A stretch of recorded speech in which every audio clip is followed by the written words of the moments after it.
Welcome back to Inside Saluki Athletics, everybody, which is presented by Northwind Roofing and Exteriors. Experience the Northwind Roofing and Exteriors difference, where your home's exterior is our priority. With the head coach, Nick Hill, I am Luke Martin. So great to have you with us, everybody. We have Doug Walker upcoming here on the show today to preview the final regular season contest with the Illinois State Redbirds. We appreciate you taking the time each and every week to join us here on all the streaming options that you have for Saluki Athletics. Coach Hill, just a game that I know we talked about and recapped on Sunday morning, so it's not been a long time in between our last conversation, but a 5 overtime. It was the longest game, I believe, in Missouri Valley Football Conference history. It was the longest game in Saluki football history. Is 2 overtimes. It was the longest, as you have said in multiple different interviews, just one play short in the overtime periods and those 2-point tries going back and forth from having just a completely different feel on Saturday. Yeah, it's sitting here on Tuesday, you've turned the page, and it's good. It's really always good to just get back on the field, get back together, and get going. So, press conferences and doing this on Tuesday, continuing to rehash that, but honestly, just finding it was an emotional day. There's no getting by that. I just said this on my press conference. Like, I think Bucky might have asked, is human beings go through, whether you're a coach or sometimes even when you're watching like professional sports, you forget that they're real human beings. You go back. I always use that obviously in my faith, like those are real emotions that people feel, no matter if you're a pro player making $50 million or you're the head coach making $12 million, at Alabama. Like, when you get in that locker room, like you're a human being. Like you feel all of the emotions that humans feel: sadness and disappointment and the regret. All of those things are all real, and this game brings them out in you. And maybe more so than any game before, like that game brought them all out, and I feel like, especially when you're standing there on the sideline, just the waves of emotions you learn over time, like that you just have to stay steady and know, like, play in the next play, the next series, especially when you get into a 2-point shootout. You're watching the game and you're on defense, now you're on offense. You want to question some calls, but you gotta, your team's ready for you to call the next play, so you can't get caught up in the motion and disagreeing with a call or wanting to get reviewed, and then they're like, hey, it's over, you got to play. So, man, just after the games, you're spent, and that one was tough to get in the locker room. When you think about that, for a team that you're leading, they gave it. They poured it all out there. They competed to the very end, and the strain, and some guys that I use that as an example. Cal Wiedemann, like, he was in for one play in the entire game on offense. He plays special teams. But it was a play that we needed on the 2-point conversion. He needed he's the best guy to block on that type of play, and the strain that he's blocking a defensive end, and then seeing him with the we get it in, and so guys are ready to go, ready to compete. What they needed to do, I thought all that was there. So it's tough to have the words for the guys, but we got back in on Sunday and told them the same thing. Like, it would be silly of me to sit here and say, like, hey, some speech of let's get back on the field, turn the page, we got to be gritty, we got to do all these things. That's going to go in, like, because they were feeling that too. And so that's what we talked about. It's good to get back together. And on Sunday, and on Monday is their day off, and they're around the buildings picking up some game plan stuff. And then when we're back in here Tuesday morning at 7, like, it's time to go. And that's what the expectations are, and that's the way they showed up today. What was great, and as you said, is how they showed up today and being out at practice. And when you get in the situation, and look, there's still a chance you guys win on Saturday. There's always been wacky things happen. I know the odds are small of still extending the season into the postseason. It's going to be a long shot, but there's still that technicality of something weird could happen. But excluding that, So many times when a team gets put in this position, you see a lot of guys either just say, I got this nagging injury that's kind of re-aggravating, and I'm just going to sit out. I mean, the majority of your football team still out there practicing and still giving everything they have. And to me, that's what says everything about within your program. If you're doing the right things right, is those guys are still, and we talked about it Sunday, you didn't have any worries about how this team would respond because they're responding just how they've done all year. Yeah, I think that we've seen that. We've came up short. That comes down to the football element of we've got to play better in certain moments. And, we're playing really good teams, that have won 8-9 games. These last 3 weeks, these guys have all have opportunities to be 9-10 game winners, and so that's why the football part's not going to be easy. They're the reason for some of that. They're making plays. They're doing good things, which I think is for the playoffs. If we go and beat a top 10 team, it's, in FCS football and some in the FBS, like, just the work in those 12-game seasons aren't the same. They're just absolutely, whether they're trying to find their first playing one ranked team in 12 games, when it's just a different deal. And so for us, like, yeah, I think that you got to find that, to answer your question about the guys wanting to play.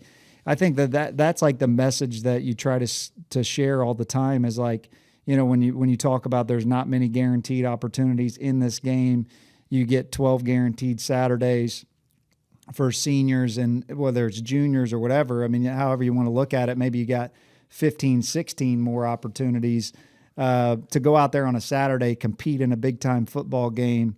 And so that comes down to the inside and the want to and all those things that are ingrained in those individuals. And so when you have that, you're going to show up and you're going to do it the right way, and you want to compete. And it is inspiring for me. And you've got the right guys in those seats when they're trying to play. When a Chris Presto is getting an MRI today, and it's like, I'm trying to play on Saturday, and it's like, well, we'll do the right thing for Chris, but when he's like, I'm trying to tell him I'm playing, and if I get good report, I'll be out there, like those are the guys, like, man. And so then it's our job as coaches. Like, that's what I told him. We're preparing the exact same way, up here till 11 o'clock on Sunday and finding the best game plan that you possibly can. And that's the fun part of doing that. And, our guys will come out and play inspired football. Again, it's not to have you repeat yourself, but I'll repeat a little bit for you. You live this thing, Coach Hill, each and every day, and not just when you're in season. You live it throughout the year.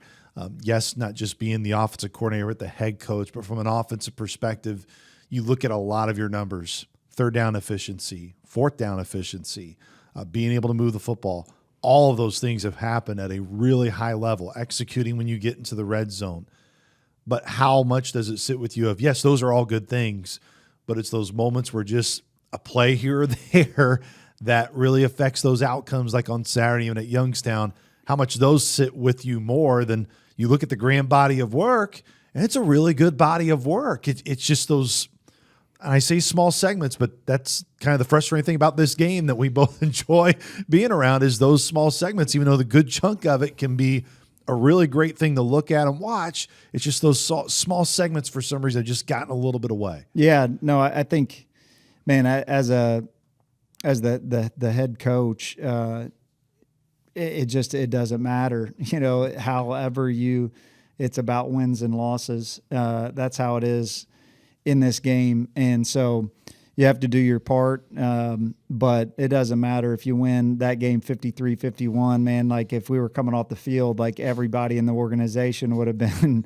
celebrating like crazy. It doesn't matter how you get there.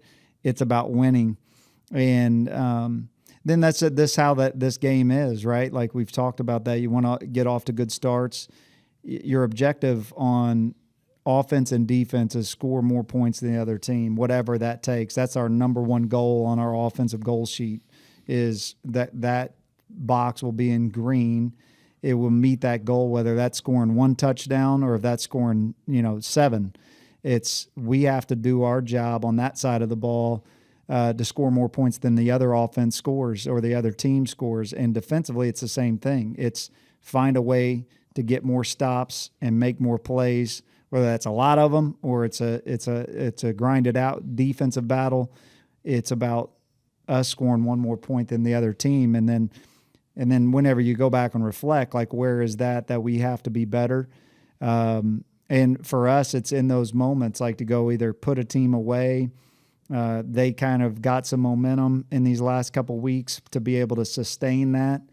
Then you go look back, and everybody has to do that and taking ownership. And in those, are we, still being aggressive, which we are early in the games. And then that's what I mean. You always wish, if a play doesn't work, you're going to wish that you called something different. You went to that, maybe this would have worked. And making sure, like, whether it's as a play caller or whatever it is, like, are we doing efficient things, putting the guys in position in those times to go make plays? And third downs are the big thing in those. Like, obviously your drive is going to stop if you don't convert on a conversion down, if you don't hit an explosive for a touchdown or a big one.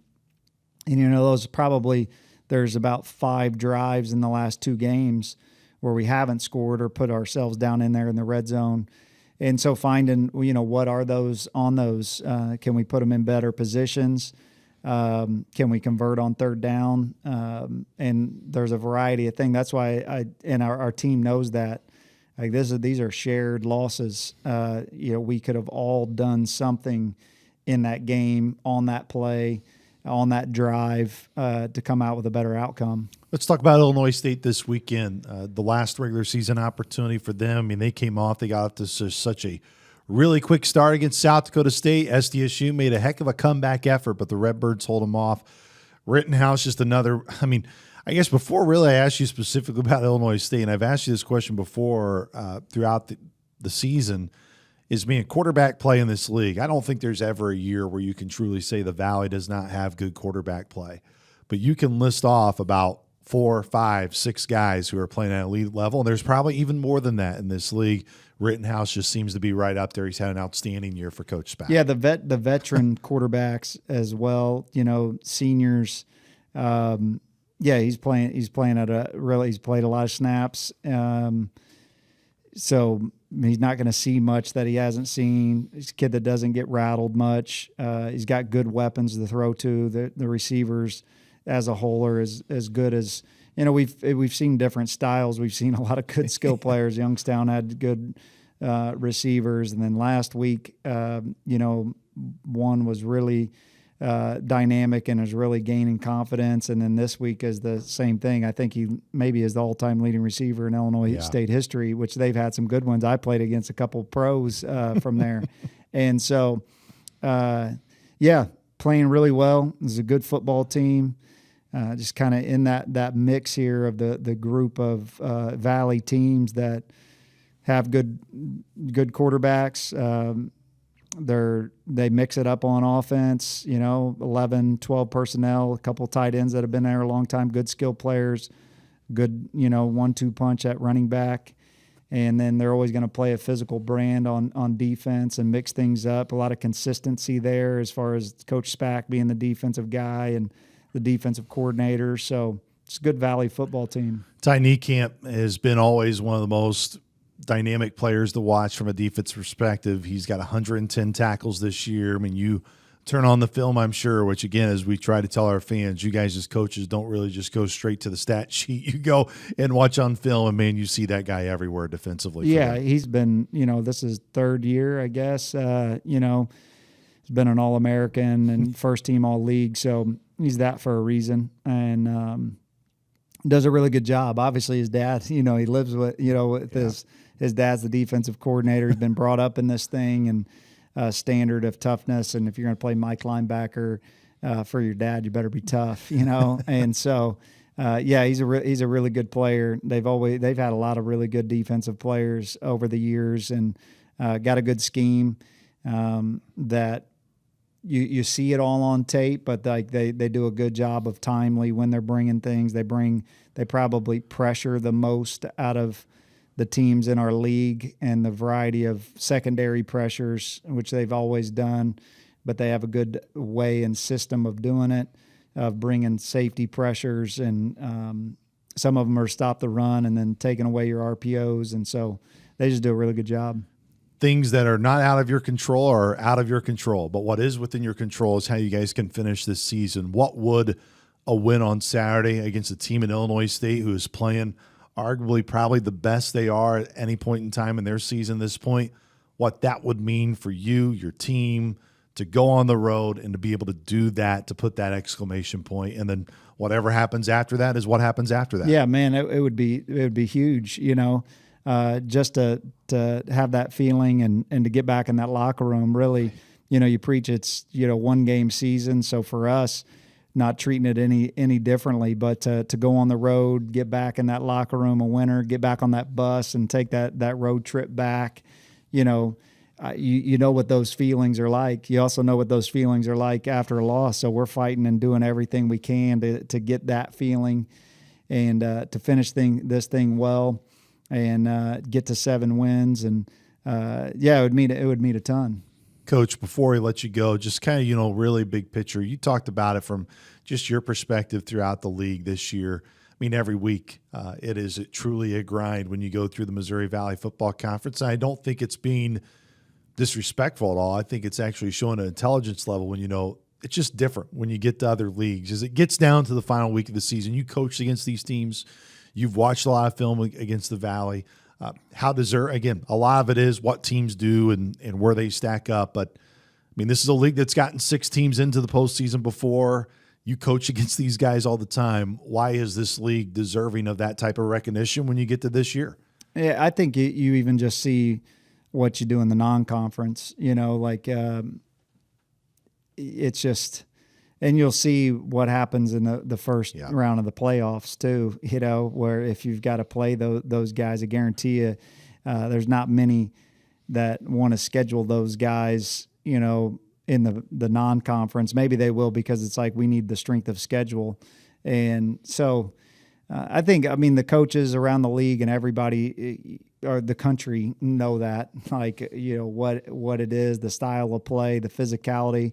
I think that's why you see the national champion come out of our league each and every year, playing each other, both of them being in the championship, how hard it is to sustain that. And when you're in the league, it's each and every week you have to sustain that. It's not one time. You got to get yourself up to go play this physical brand of football and finish in 60 minutes. And I feel like it's a really well-coached league too. Discipline, all 3 phases, the schematics, the players.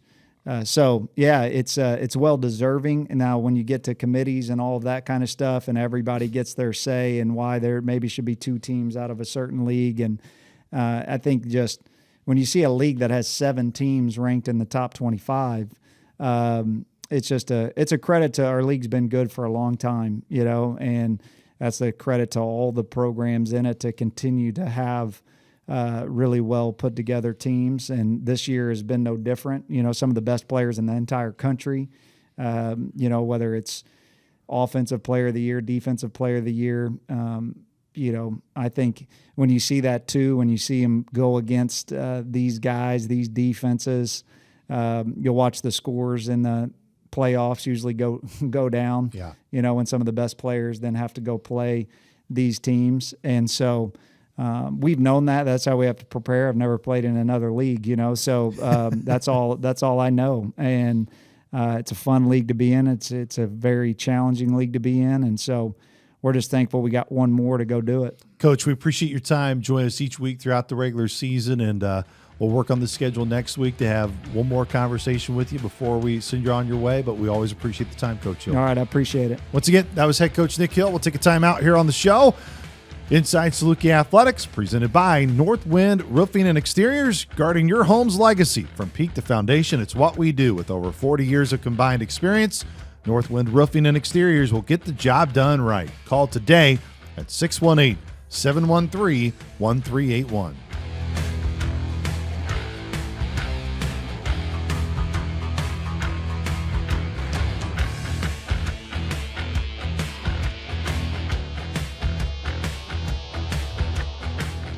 Welcome everybody back to Inside Saluki Athletics, presented by Northwind Roofing and Exteriors. They specialize in enhancing and protecting the external elements of your home, serving the communities of Williamson, Franklin, and Jackson counties. Give them a call today at 618-713-1381.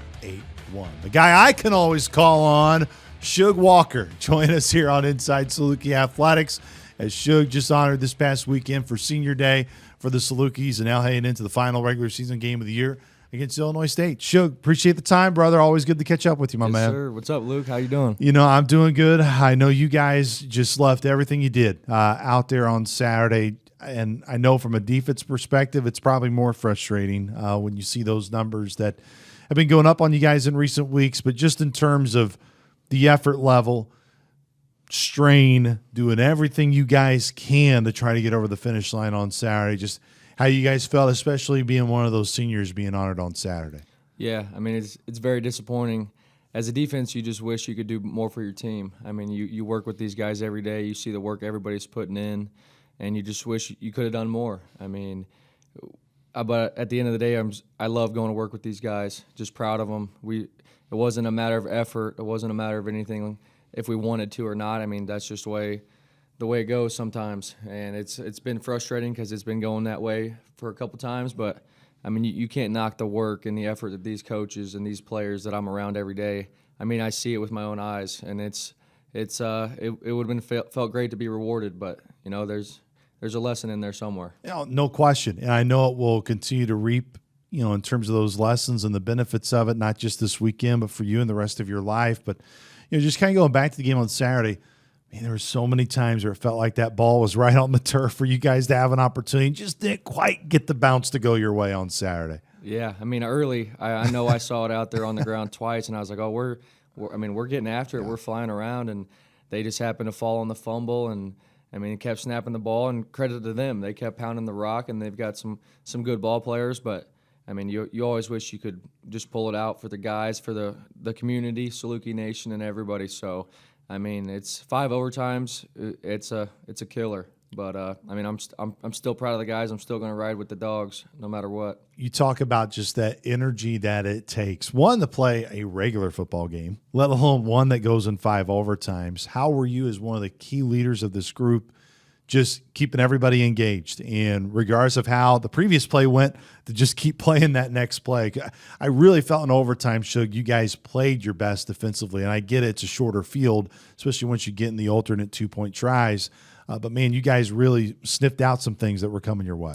Yeah, I mean, just in those games, the most important thing is keeping the important thing, which is the next play. I mean, don't worry about the calls, don't worry about the fans, don't worry about what they did. I mean, it's just next play mentality, and that's been our defense all year. And whether things went our way or didn't, it was next play. And, I mean, we weren't afraid in overtime. I was confident with our offense. Obviously, we're going to go beat them in overtime, and we just kept showing up, and they found a couple breaks that we wish we had. But, I mean, it was a fun game, but just unfortunate.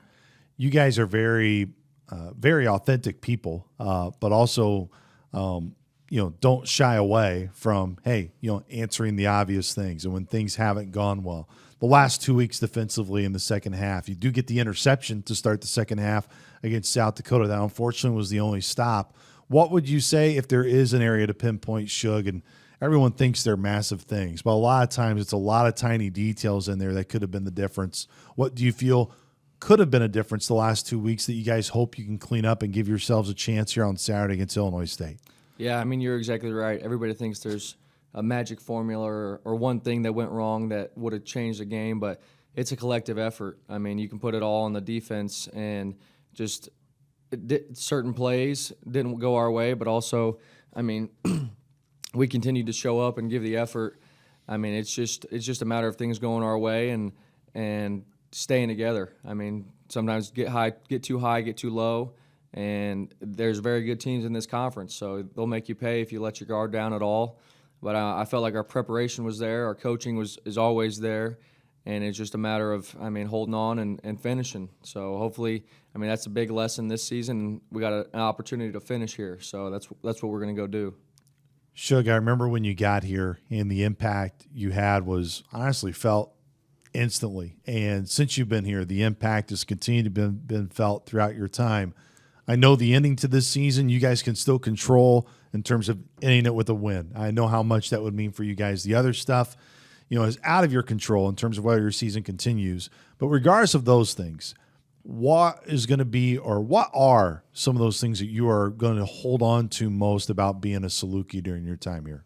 Yeah, well, I appreciate that. And honestly, it's an honor to even be a part of this. I mean, to come in from a lesser program and come in here and be welcomed with open arms by everybody. I mean, just guys like you everywhere, just happy to be a Saluki, just proud to wake up every day and put it on their chest and go to work. So, I mean, it's honestly changed my life being a part of this group, being a part of these guys, being around this coaching staff. So, I'm going to take a lot with me when I go. But even through the ups and downs, last year all the injuries, this year some things don't go our way. But I mean, I wouldn't change anything. I'd go and I'd do it all over again. I wish I had another one. I mean, everybody does. But I mean, these are the days you're going to miss, just showing up, working with the guys. I mean, we got a bunch of great dudes, and I'm just excited to see them continue to improve and carry on the tradition. But it's been an honor for me, honestly. So I'm gonna go try and make Saluki Nation proud in whatever aspect I head into. What is it, Shug, about this sport, and for you specifically, of you guys live this thing? And I've said that with Coach Hill and his segment throughout the year. For you guys to get to see a lot of you once you start getting into fall camp, but the winter workouts, et cetera, it's really just you guys, Meade, the support staff that are out there each and every day grinding. I bring all of that because you're willing to put in all that work, to put in all that time, and even as heartbreaking on Saturday as you just said you would do it again.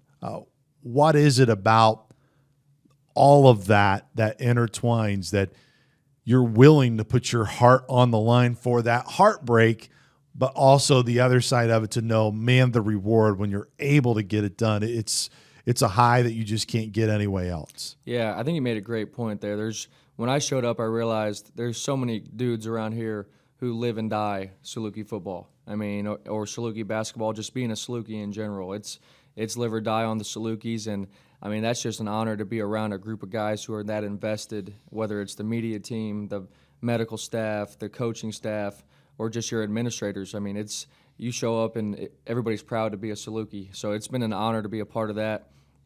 But I think the thing that keeps us showing up is football is just a great illustration of life. Like you realize all the lessons we're learning right now. It's just, I mean, football is the game of life as well.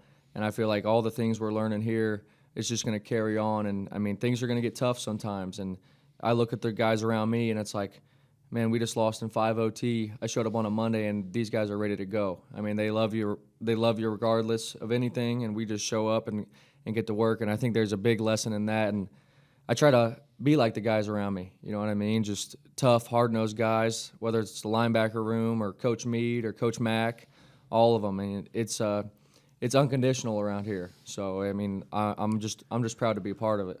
Look, you still got this week left, and you're going to focus on that and control that. But when football is done for you, Shug, give Saluki Nation a little bit of insight of what is next for you, like career-wise, and once you finally step away, what will be kind of next in your chapter of life? Yeah, I mean, we're going to see what happens with football, but I've got hooked up with a couple of contacts back home. Guy played in the NFL, and he does a global sales job, so global supply chain, and probably move back home to St. Louis and get working with those guys. A lot of athletes, so I like being around that mindset, and I think I'm going to hook up with those guys and see what I can do. So it's always one of those things, right, where, look, you want football to go as long as you can. You're going to do everything you can with it. What would you say? And I know this is a really loaded question, so forgive me for asking it to you, but of all the lessons that football has taught you, what's the one where you go to, yep, this is by far maybe the most important lesson or the biggest lesson you've taken away from the game?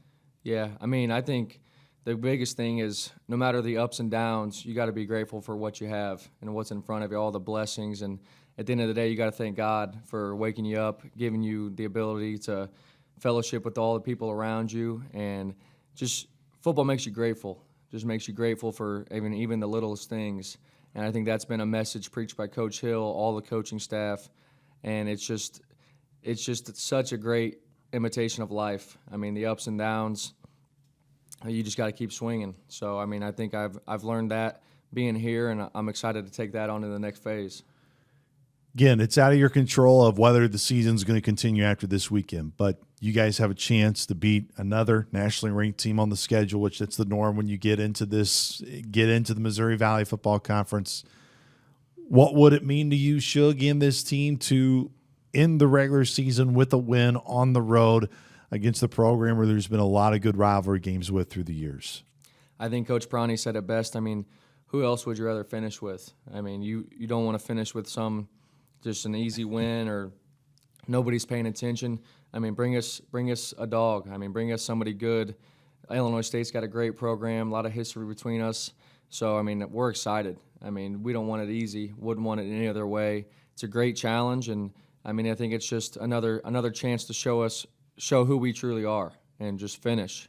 And I've got trust in these guys, trust in the coaches and the game plan, and I mean, it really means something if we finished. I mean, a lot of teams could quit and turn against each other, but around here that's never happened. So I'm confident we can stay together and just go compete Saturday. So I'm excited. Well, Shug, I hope you know, and I know all of our fans who have had the opportunity to get to know you and meet you, regardless of how gut-wrenching those games can be, and even the thrilling ones, the things that keep you coming back are smiles like yourselves. When you get to come back and get to be around people like yourself, I think you know how much we appreciate you and everything you've done for the Salukis, and we'll continue to do as well. You know, you always got a spot here. You always got a spot here. And if you ever want to come back and be a part of the media team, I think we can make room for Shug Walker. Might need a spot. Me, you, Coach, and Mike Trude. Yeah, there you go. I mean, hey, if there's a 4-man booth, we definitely got room for you, Shug. But please know how much we really love and appreciate you, and really appreciate your time, Shug. Yes, sir. Thank you, and we appreciate you too. So, thank you very much. Once again, that was Shug Walker, and this has been Inside Saluki Athletics, presented by Northwind Roofing and Exteriors. At Northwind Roofing and Exteriors, our dedicated team brings precision and expertise to every project, ensuring your home not only looks its best, but is also well guarded against the elements.